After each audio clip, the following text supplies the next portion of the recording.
The water heater chose midnight to die naturally. Just like everything else in this godforsaken house, it picked the worst possible moment to give up. I crouched in the basement, flashlight between my teeth, wrench in hand, cursing the day I married a woman who thought fixing things meant calling someone else to do it. Above me, I heard Alyssa's voice drifting down from the kitchen. Light, musical laughter that I hadn't heard directed at me in months, maybe years. "Oh, you're so bad," she giggled into her phone. "I can't believe you said that to him." I froze, wrench halfway to the pipe fitting. The tone was wrong. Too intimate. Too alive. This wasn't her talking to her sister or her real estate clients. This was the voice she used to use with me, back when she still pretended I mattered. My 17-year-old daughter Jessica clattered down the basement stairs, phone glued to her ear as always. She barely glanced at me sprawled on the concrete floor. "Don't wait up, Dad," she said, not bothering to lower her voice from her phone conversation. "Mom's with someone who actually makes her feel alive." The wrench slipped from my fingers and clanged against the water heater. Jessica smirked and headed back upstairs, leaving me alone with the implications of what she'd just said. I sat there in the dark, listening to my wife's continued giggling above. 20 years of marriage, and this is what it had come to. A dead water heater, a sarcastic teenager, and a wife who apparently found her excitement elsewhere. "Didn't realize I married a reality show contestant," I muttered to myself, picking up the wrench. But as I worked on the pipes, Jessica's words echoed in my head. Someone who actually makes her feel alive. The casual cruelty of it, delivered like she was commenting on the weather, like everyone knew except the fool in the basement. I finished the repair in silence, my hands moving automatically while my mind raced. When I finally climbed the stairs, Alyssa was off the phone, sitting at the kitchen table with a cup of tea, scrolling through her phone with a small smile. "Water heater's fixed," I announced. She didn't look up. "That's nice, honey," said with all the warmth of a weather report. I stood there for a moment, waiting for something more. A thank you, eye contact, anything, nothing. I headed upstairs to our bedroom, but sleep was impossible. I kept thinking about that laugh, that tone of voice I hadn't heard in so long. The next morning, I watched Alyssa get ready for work with new eyes, the extra care with her makeup, the perfume I didn't recognize, the way she checked her phone constantly, smiling at messages she didn't share. "Big day today?" I asked, trying to sound casual. "Just the usual, showing some properties. Networking event tonight." She didn't meet my eyes in the mirror. "Which properties?" Now she did look at me, with that expression of mild annoyance I'd grown accustomed to. "Does it matter, Dave? You wouldn't know the areas anyway." Dave. When had I become just Dave instead of honey or babe? When had my own wife started talking to me like I was a stranger asking for directions? After she left, I found myself wandering through our house. My house, technically, since I'd inherited it from my grandmother. But Alyssa had made it clear over the years that she considered it a money pit and an embarrassment. Not like the modern homes she showed her wealthy clients.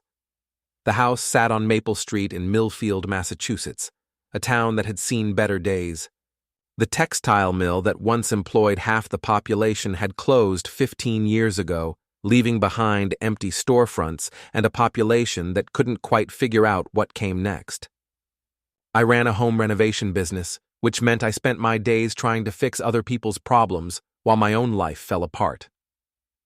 That evening, Alyssa came home late, claiming the networking event had run long. She smelled like expensive cologne, not mine, and had that same secretive smile from the morning. "How was your event?" I asked. "Productive. Made some good connections." She headed straight for the shower without kissing me hello. I stood in our bedroom listening to the water run and made a decision. If my wife was keeping secrets, maybe it was time I learned what they were. The next day, while Alyssa was at work and Jessica was at school, I did something I never thought I'd do.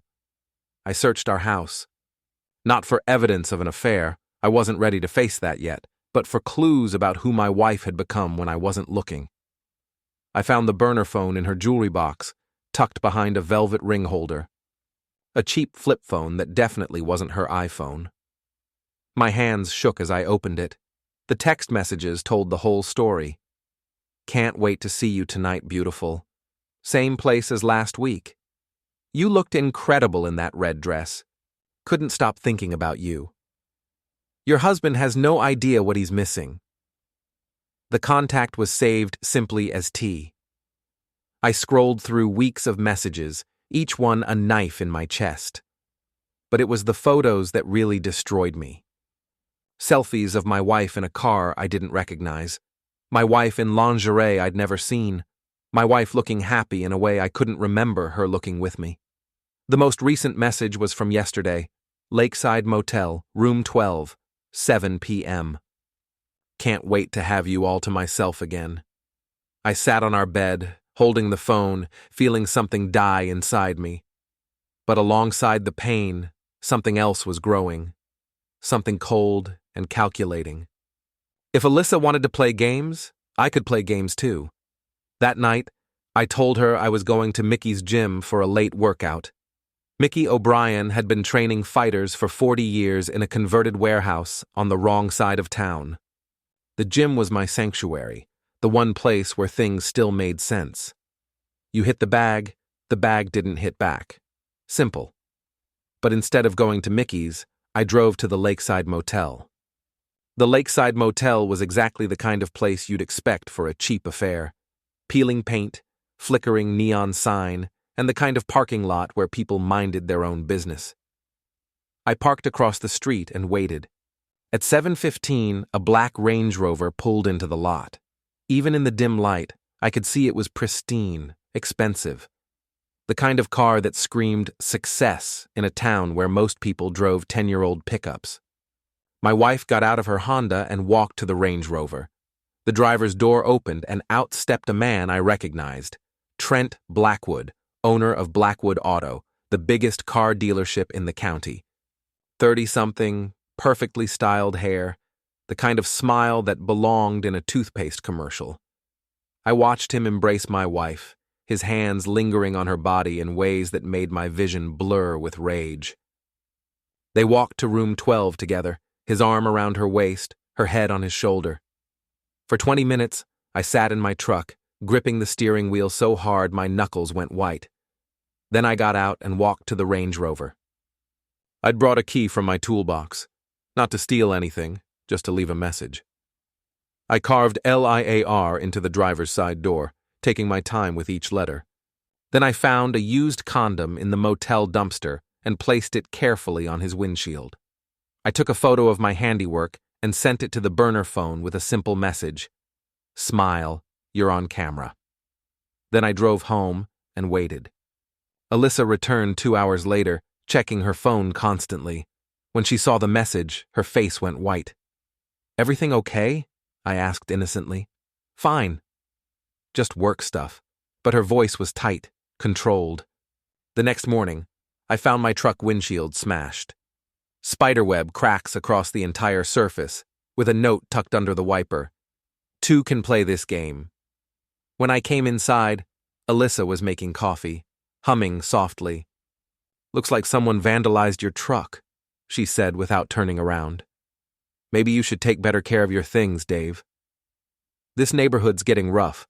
The smile in her voice told me everything I needed to know. My wife wasn't just cheating. She was enjoying the war. You're right, I said slowly. Maybe I should start paying more attention to what's mine. She turned then, and for a moment, I saw something flicker in her eyes. Uncertainty, maybe even fear. But it was gone quickly, replaced by that cool indifference I'd grown to hate. I'm showing houses all day, she said. Don't wait up. After she left, I called my insurance company about the windshield, then drove to Mickey's gym. If Alyssa wanted a war, I needed to get back in fighting shape. Mickey's place hadn't changed in 20 years.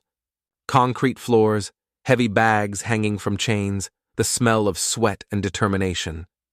Mickey himself was behind the counter, reading a newspaper and drinking coffee that looked strong enough to strip paint. "Dave Sullivan," he said without looking up. "Haven't seen you in weeks." Let me guess, wife troubles. Mickey had trained half the fighters in New England and had developed an uncanny ability to read people. He was 60-something, built like a fire hydrant, with hands that had seen more fights than most people had seen movies. "How'd you know?" "Same look your old man had when your mother was stepping out.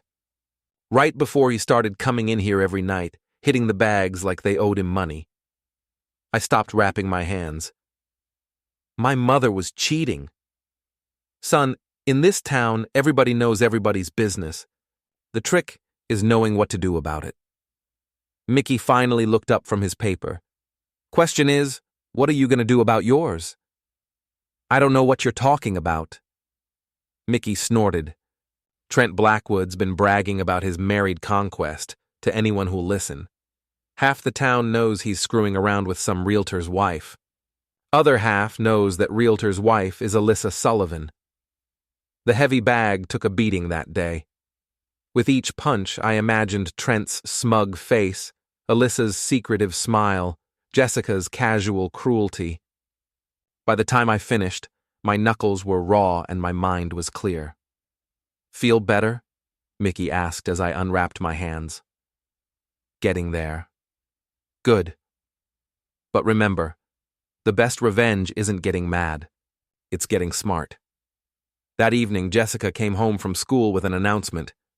"There's a fundraiser at school Friday night for the new computer lab." She didn't look up from her phone as she spoke. "All the parents are supposed to come." "We'll be there," I said. "Mom's bringing Trent Blackwood. He's donating money for the computers."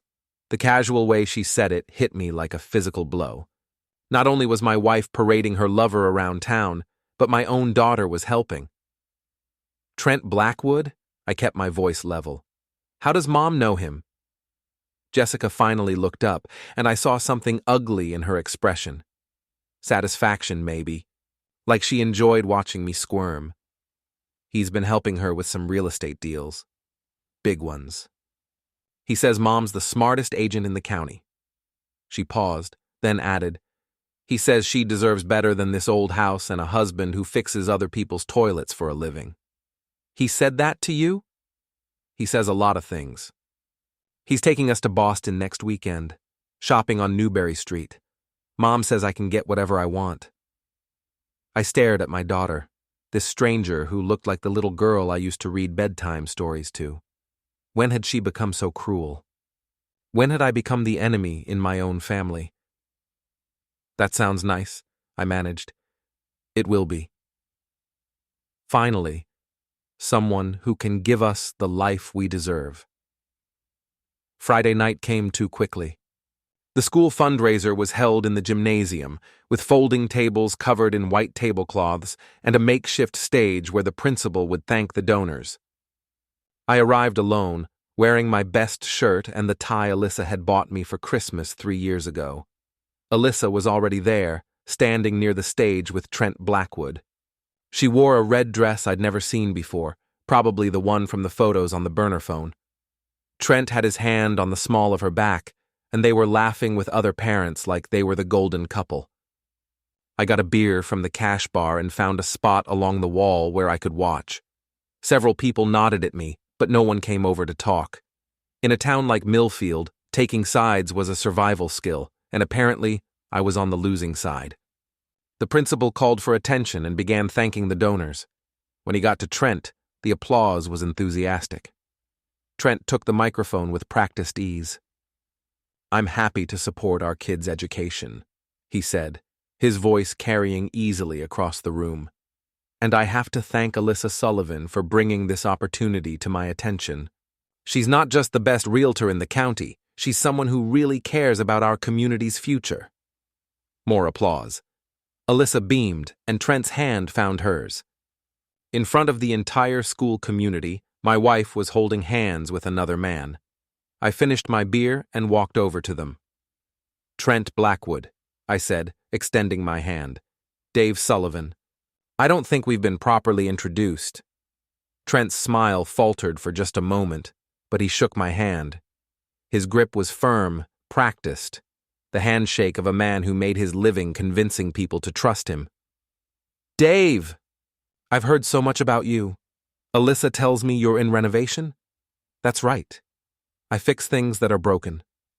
I smiled, still holding his hand. It's amazing what you can repair when you know what you're doing. I'm sure it is. Trent tried to withdraw his hand, but I held on a moment longer than comfortable. Of course, some things are beyond repair, I continued. When the damage goes too deep, sometimes you just have to tear everything down and start over. Alyssa stepped closer, her eyes warning me to behave. Dave, Trent was just telling me about his new dealership expansion. Expansion, that's great. Growing your territory, taking over new ground. I finally released Trent's hand. Just make sure you're not overextending yourself. Sometimes when you grab too much, you lose everything. The conversation continued for a few more minutes, all polite smiles and veiled threats. But I'd made my point. The game was officially on. The next morning, I woke up to find my truck tires slashed. All 4 of them, cut clean through with what looked like a box cutter. Professional work. The kind of vandalism that sends a message without leaving evidence. Alyssa was already gone when I discovered the damage. Jessica found me standing in the driveway, staring at the ruined tires. Wow, Dad. Someone really doesn't like you. She snapped a photo with her phone. This is going straight to TikTok. When your dad makes enemies in a small town.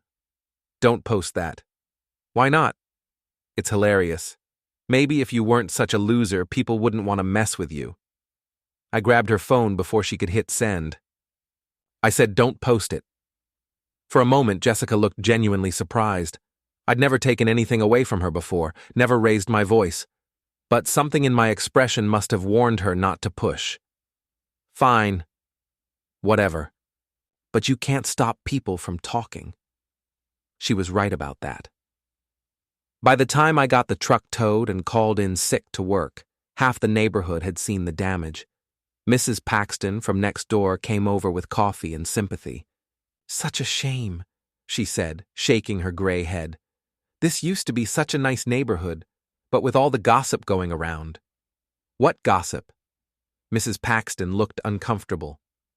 Oh, you know. People talk. About Alyssa and that car dealer. About Jessica posting things online about her family. People are starting to take sides. What kind of sides? Well, honey, most folks think what's happening to you isn't right.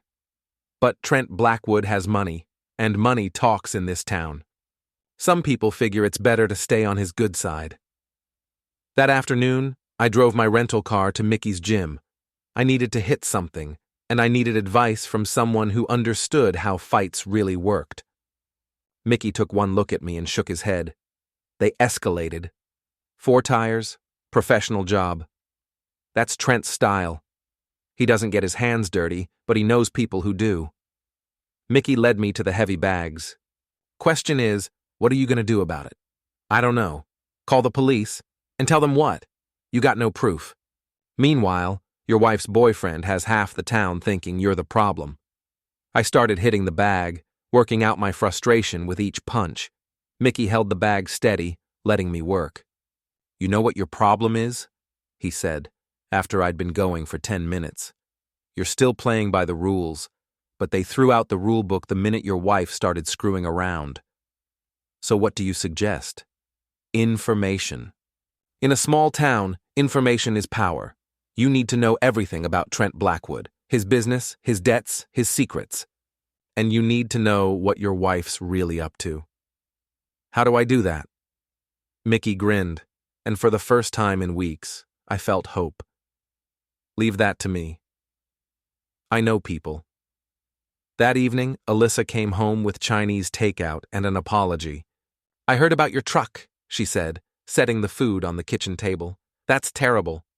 Do you think it was random? I studied her face, looking for tells. She was good. I had to give her that. The concern looked genuine. I don't think it was random. What do you mean? I think someone's sending me a message about staying in my lane, not making waves.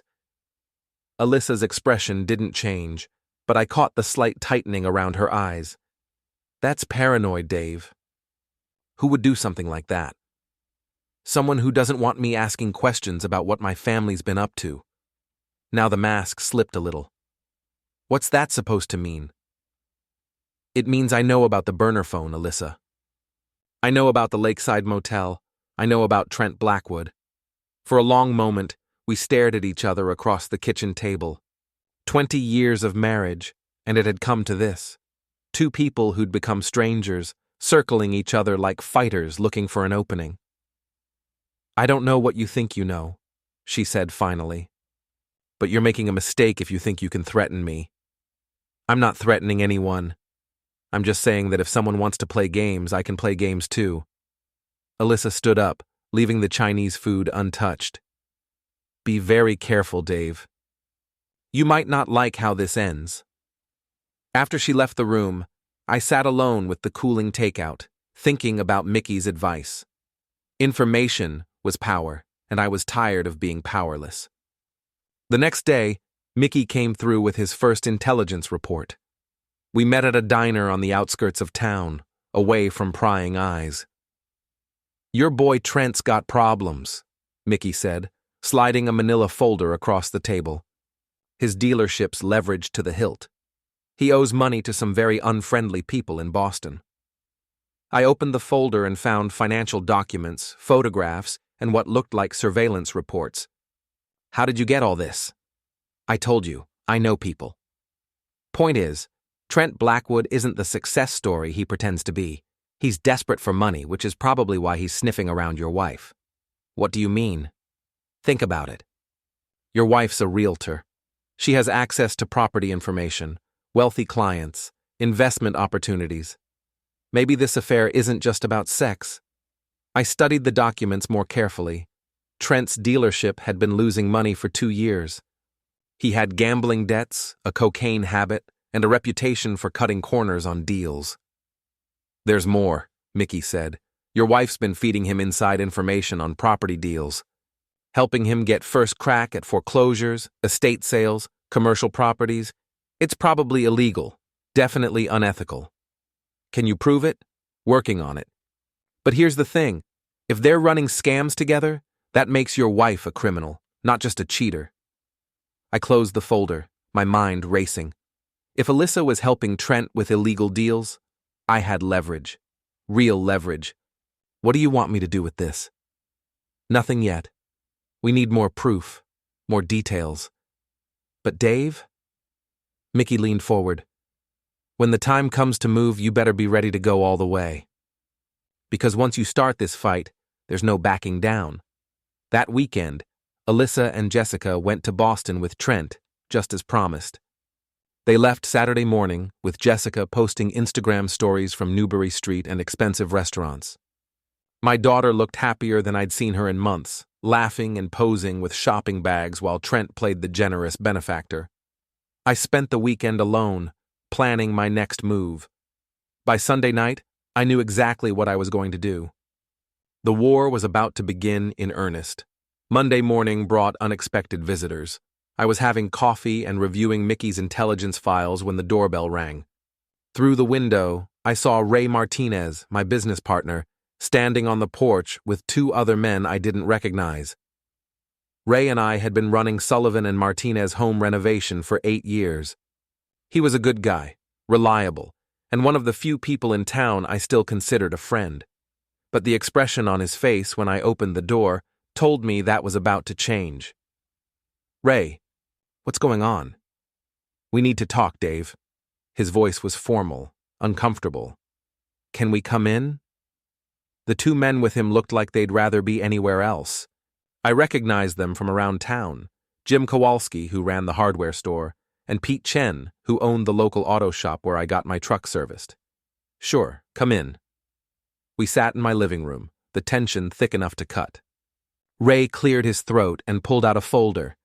Dave, We've been friends for a long time, so I'm going to be straight with you. We can't be partners anymore. What are you talking about? Jim shifted uncomfortably in his chair. It's not personal, Dave. It's business. This whole situation with your wife and Trent Blackwood, it's affecting everyone. What situation? Pete spoke up. Come on, man. Everyone knows what's going on. And everyone knows you've been making threats, vandalizing property, causing trouble. I haven't vandalized anything. Trent's Range Rover says otherwise, Ray said quietly. Look, I get it. You're hurt. You're angry. But you can't take it out on the whole town. I stared at my business partner, my friend, and realized I was looking at a stranger. So you're here to what? Fire me from my own company? I'm here to buy out your half. Fair market value. Ray slid a check across the coffee table. Trent Blackwood's offered us a contract to renovate his new dealership expansion. It's a $200,000 job, Dave. We can't afford to lose it because of personal drama. The check was for $40,000, half of what our business was worth, if you didn't count the goodwill and reputation we'd built over 8 years. And if I don't sell? Jim and Pete exchanged glances. Then we start our own company, Jim said, without you. And we take the Blackwood contract with us. I looked at the 3 men sitting in my living room, men I'd considered friends, men I'd worked with, shared beers with, helped when they needed it. Now they were here to tell me I was a liability. Get out, I said quietly. Dave, be reasonable. Get out! They left quickly, leaving the check on my coffee table like a tip for a waiter. I sat alone in my living room, staring at the money and feeling something cold and hard settle in my chest. Trent Blackwood wasn't just stealing my wife. He was stealing my life, piece by piece.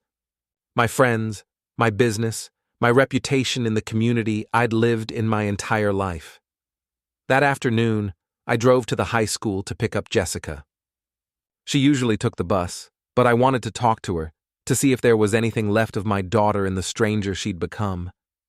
I found her in the parking lot with a group of her friends, all of them clustered around their phones, laughing at something on social media. Jess, can I give you a ride home? She looked up, annoyed at the interruption. I'm hanging out with my friends. Please, I want to talk to you. Her friends were watching now, sensing drama. Jessica sighed dramatically. Fine, but make it quick. We drove in silence for a few minutes before I tried to start a conversation. How was school? Fine. How was Boston this weekend? Now she perked up. Amazing. Trent bought me this incredible jacket from this boutique on Newbury Street. Cost more than you make in a week. The casual cruelty of it took my breath away. Jessica, we need to talk about what's happening in our family. What's happening is that Mom finally found someone who appreciates her. Someone successful who can give us nice things. Someone who's married to another woman and using your mother for business deals. Jessica turned to stare at me. That's not true. It is true. Trent Blackwood is married, he's in debt up to his eyeballs, and he's using your mother's real estate connections to run illegal scams. You're lying. You're just jealous because he's everything you're not. I pulled into our driveway and turned to face my daughter. Jessica, I know you're 17 and you think you know everything, but you're being used. We all are. By who? By your mother. By Trent.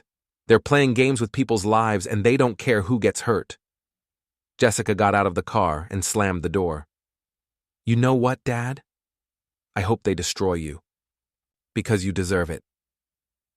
She stormed into the house, leaving me sitting in the driveway, wondering when my own child had learned to hate me so completely. That evening, I met Mickey at his gym. The place was empty except for us, which was good because I needed to hit something until my hands bled.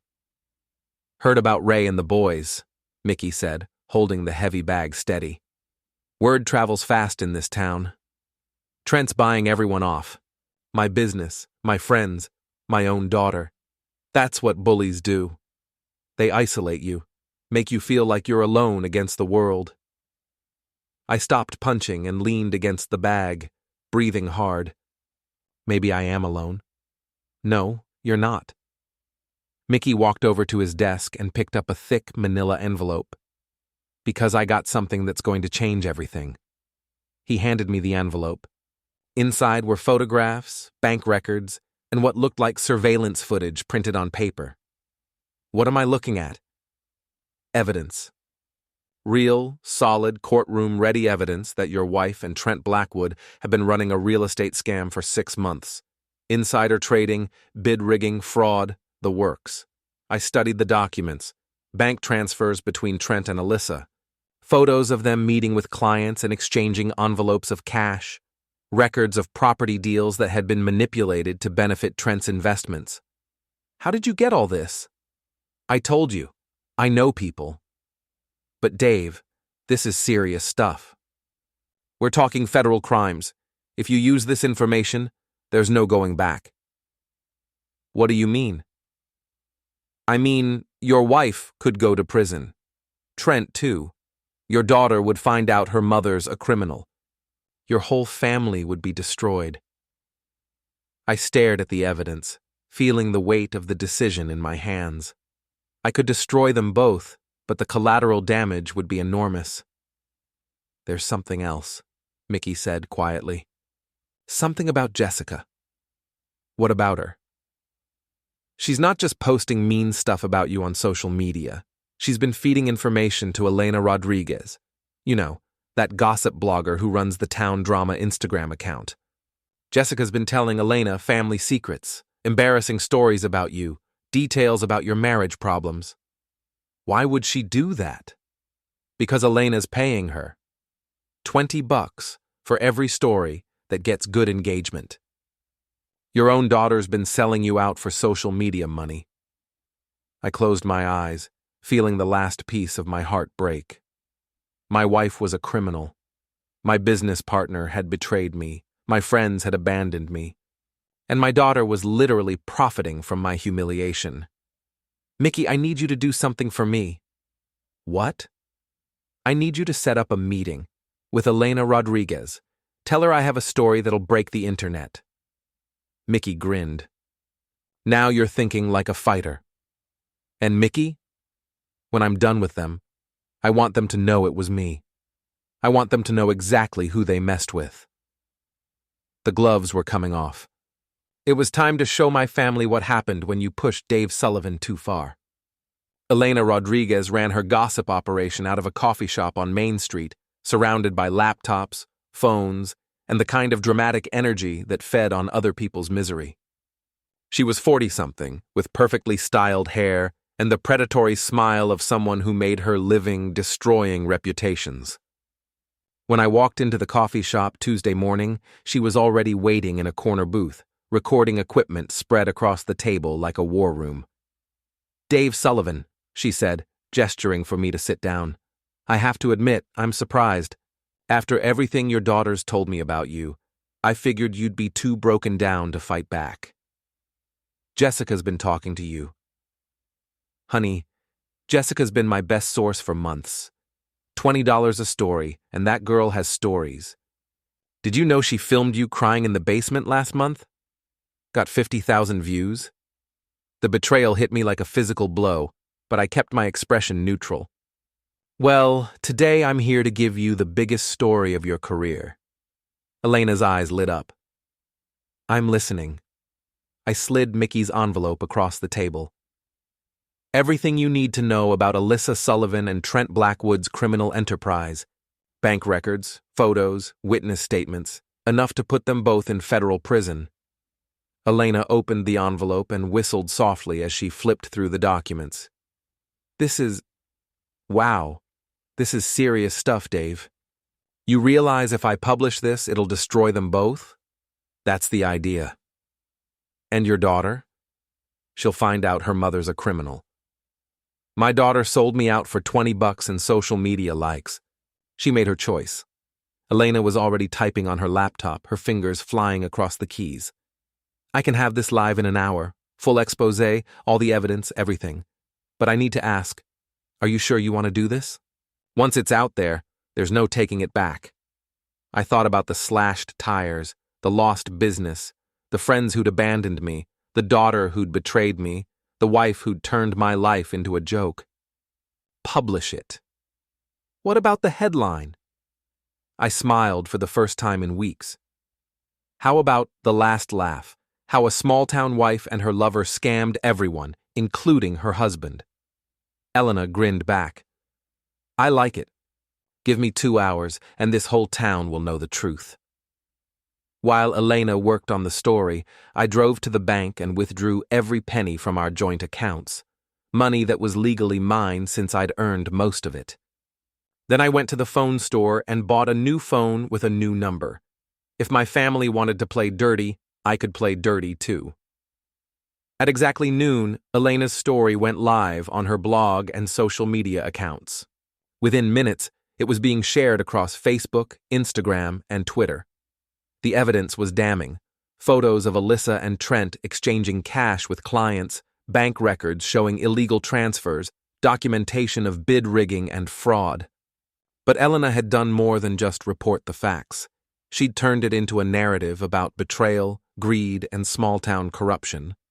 The story painted Alyssa as a manipulative criminal who'd destroyed her own family for money, and Trent as a desperate con man who'd used his affair to fuel his illegal schemes. The reaction was immediate and brutal. Within an hour, the story had been shared thousands of times. The comments section was a feeding frenzy of outrage, gossip, and schadenfreude. My phone, my old phone, started ringing constantly. I ignored the calls and drove to Mickey's gym to wait for the fallout. It's done, I told Mickey. Elena published everything. How do you feel? Like I just burned down my entire life. Sometimes that's what it takes. Sometimes you have to destroy everything to save yourself. At 3 o'clock, Jessica came home from school to find reporters waiting in our driveway. I watched from Mickey's gym as the local news crews interviewed neighbors and tried to get comments from anyone connected to the story. At 4 o'clock, Alyssa's real estate office released a statement saying she'd been terminated immediately and that they were cooperating with law enforcement. At 5 o'clock, Trent Blackwood's dealership put out a press release announcing he was taking a leave of absence to address personal matters. At 6 o'clock, my old phone finally stopped ringing. I drove home to find the house empty, except for a note on the kitchen table. We're staying at a hotel. Don't try to contact us. A. I crumpled up the note and threw it in the trash. Then I opened a beer and sat on my front porch, watching the neighbors peek through their curtains at the man who'd just declared war on his own family. Mrs. Paxton came over around 7 carrying a casserole and wearing the expression of someone attending a funeral. "Oh, Dave," she said, setting the food on my porch table. "I saw the news. Are you okay?" "I'm fine, Mrs. Paxton. Better than I've been in months." "But your family..." "My family made their choices. Now they're living with the consequences." She looked at me like I was a stranger. Maybe I was. The old Dave Sullivan would have suffered in silence, would have let them destroy him piece by piece. But the old Dave Sullivan was gone. Wednesday morning brought a knock on my door. I opened it to find a federal agent with a badge and a serious expression. "Mr. Sullivan? I'm Agent Morrison with the FBI. We'd like to ask you some questions about your wife's business activities." "I'd be happy to help." Agent Morrison and his partner spent 2 hours going through the evidence Mickey had provided. They confirmed that Alyssa and Trent were under investigation for multiple federal crimes and that the evidence I'd provided would be crucial to their case. "Mr. Sullivan," Agent Morrison said as they prepared to leave, "I have to ask, how did you obtain all this information?" "I hired a private investigator." "Everything was obtained legally." "And you understand that your wife could face significant prison time if convicted?" "I understand that my wife is a criminal who destroyed our family for money. What happens to her now is her responsibility, not mine." After the agents left, I sat in my empty house and waited for the next phase of the war to begin. It didn't take long. Thursday afternoon, Jessica showed up at the house with 2 suitcases and tears streaming down her face. "The hotel kicked us out," she said, not meeting my eyes. "Mom can't get a credit card that works, and Trent's not answering his phone." "Where's your mother?" "At Elena's house, begging her to take down the story." Like that's going to work. Jessica looked smaller somehow, younger. The confident teenager who'd been selling family secrets for social media money was gone, replaced by a scared kid who'd just learned that actions have consequences. Can I stay here tonight?" I looked at my daughter, this stranger who'd betrayed me, who'd mocked me, who'd wished for my destruction. Part of me wanted to slam the door in her face, but she was still my kid, even if she'd forgotten how to act like it. "You can stay, but we're going to have some rules." "Okay. No social media, no contact with Elena Rodriguez, no lies, no manipulation, no games. And Jessica?" "Yeah? You're going to tell me everything. Every story you sold, every secret you shared, every way you helped destroy this family. All of it." Jessica nodded, tears still flowing. "Dad, I'm sorry. I didn't know it would get this bad." "Yeah, well, now you know." That evening, Jessica told me everything. The stories she'd sold to Elena, the videos she'd taken of me without my knowledge, the way she'd fed information about our family problems to anyone who'd pay attention. It was worse than I'd imagined. "Why?" I asked when she finished. "Why did you hate me so much?" "I didn't hate you," she said quietly. I wanted to be popular. I wanted people to think I was interesting. And making fun of you got me likes and comments and money. And now? Now, everyone at school thinks I'm the daughter of a criminal. Now I understand what it feels like to be humiliated." Friday morning brought the final confrontation. Alyssa showed up at 7 a.m., looking like she hadn't slept in days. Her perfect hair was disheveled, her makeup smeared, her expensive clothes wrinkled. "We need to talk," she said. "No, we don't." "Dave, please. I know you're angry, but this has gone too far. The FBI, the news media, Elena's story, you've destroyed everything." "I didn't destroy anything. I just told the truth." "The truth?" Alyssa's voice rose. "The truth is that you're a pathetic loser who couldn't handle his wife finding happiness with a real man. The truth is that you're a criminal who sold out her own family for money and attention. I never meant for it to go this far. The business deals with Trent, they got complicated." "Complicated?" "You committed federal crimes, Alyssa. You're going to prison." For the first time since I'd known her, my wife looked genuinely afraid. "Dave, please." "I'll leave Trent. I'll make this right. We can start over." "There is no starting over. There's no going back. You made your choice when you decided to betray everything we built together." "What about Jessica?" "She's your daughter. She needs her mother. Jessica needs to learn that actions have consequences, and you're not her mother anymore. You're just the criminal who gave birth to her." Alyssa stared at me like she was seeing me for the first time. "I don't know who you are anymore. I'm the man you created when you decided to destroy our family. I'm your last mistake, Alyssa, and I'm the one who's going to make sure you never forget it." She left without another word. 6 months later, I stood in the courthouse watching my wife get sentenced to 3 years in federal prison for fraud, conspiracy, and racketeering. Trent Blackwood got 5 years and lost everything: his dealership, his house, his reputation. The judge was thorough in his condemnation. "Mrs. Sullivan," he said, "you violated the trust of your clients, your community, and your family. Your crimes were motivated by greed and executed with callous disregard for the people you hurt." Alyssa didn't look at me during the sentencing. She'd aged years in the months since the story broke, her perfect facade cracked beyond repair. Jessica sat beside me in the courtroom, holding my hand. The scared teenager from that night 6 months ago had grown into someone I barely recognized, someone honest, humble, and finally learning what it meant to face consequences. "I'm sorry, Dad," she whispered as they led her mother away in handcuffs. "I know, sweetheart. We're going to be okay." And we were. My renovation business was thriving again. Turns out, being the guy who exposed the town's biggest corruption scandal was good for business. People respected someone who fought back, who refused to be a victim. Ray Martinez had tried to apologize after the truth came out, but I wasn't interested. Some bridges, once burned, should stay that way. Mickey had become more than a trainer.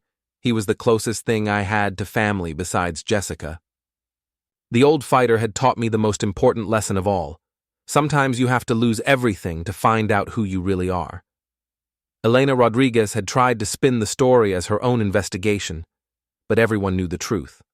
She'd lost credibility and most of her followers when people realized she'd been paying a teenager for family secrets.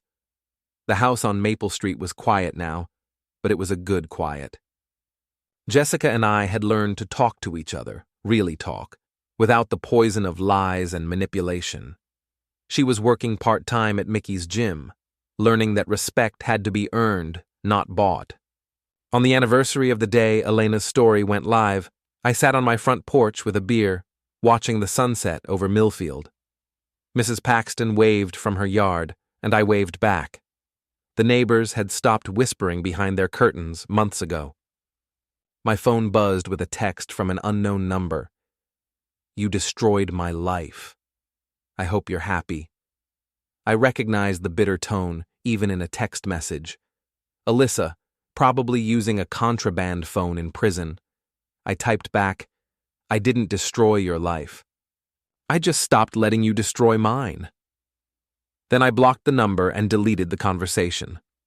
Jessica came out of the house carrying 2 beers and handed me one.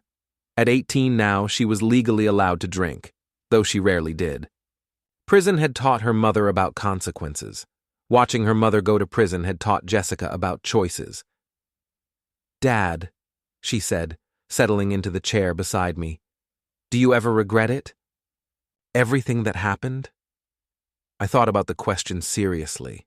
Did I regret exposing my wife's crimes? Did I regret fighting back against people who'd tried to destroy me? Did I regret refusing to be a victim? "No," I said finally. "I regret that it had to happen. I regret that your mother made the choices she made, but I don't regret fighting back. Even though it meant Mom went to prison?" "Jessica, your mother went to prison because she committed crimes. Not because I exposed them, but because she chose to commit them in the first place." We sat in comfortable silence, watching the stars come out over our small town. Millfield was still struggling, still trying to figure out what came after the mill closed. But it was honest now, cleaner somehow, like a wound that had finally been allowed to heal. "Dad? Yeah? I'm proud of you. For fighting back. For not letting them win." I looked at my daughter, this young woman who'd learned hard lessons about loyalty, honesty, and the price of betrayal. She'd made mistakes, but she'd owned them and grown from them. That was more than most people managed. "I'm proud of you too, kiddo. For choosing to be better than the people who hurt us." The next morning brought news that made me smile. Trent Blackwood had been beaten up in prison by inmates who didn't appreciate con men who preyed on families. He was in the hospital with a broken nose and 3 cracked ribs. I didn't feel sorry for him. Mickey called around noon with an update on the legal proceedings. "The feds recovered about $200,000 in stolen money," he said. "Most of it's going back to the clients who got scammed, but there's a reward for the person who provided the evidence." "How much?" $50,000. Not bad for a day's work exposing criminals. That afternoon, I drove to the cemetery where my grandmother was buried. She'd left me the house on Maple Street, the house that Alyssa had always hated, the house that had become the battleground for my family's destruction and my personal resurrection. "Hey, Grandma," I said, kneeling beside her headstone. Just wanted to let you know, the house is safe. The family you worried about, well, it's smaller now, but it's honest. I think you'd approve. The wind rustled through the old oak trees, and for a moment, I could almost hear her voice. David, sometimes the best thing you can do is stand up for yourself. Don't let anyone make you small. I'd spent 20 years letting people make me small. My wife, who'd treated me like an embarrassment. My daughter, who'd sold my dignity for social media likes. My friends, who'd abandoned me the moment it became inconvenient to support me. But I wasn't small anymore. I was the man who'd fought back. I was the man who'd refused to be a victim. I was the man who'd looked his enemies in the eye and said, "Not today." That evening, Jessica and I grilled burgers on the back porch and talked about her college plans. She'd been accepted to the state university with a partial scholarship, earned through her grades and a powerful essay about learning from her family's mistakes. "I want to study journalism," she said. "Real journalism.